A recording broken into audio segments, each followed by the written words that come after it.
Every wheezing is not asthma, but most commonly asthma will present in the form of wheezing.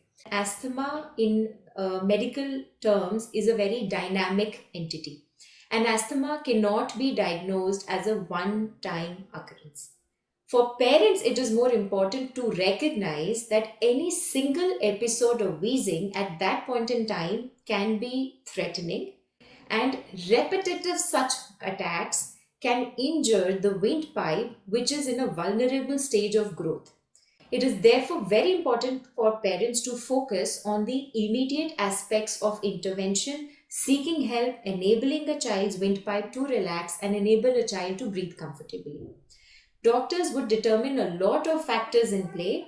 It could be the environment, it could be the genetic contribution, it could be the age of the child, it could be the season around which the wheezing precipitates, and a lot of observation and the pattern of the child as the child is growing to determine whether or not this could be asthma. So, whether it is asthma or any other reasons, a lot of these events are modifiable, they can be controlled, and recurrences can be prevented. So, it is important to seek timely help both for an immediate action and for preventer basis.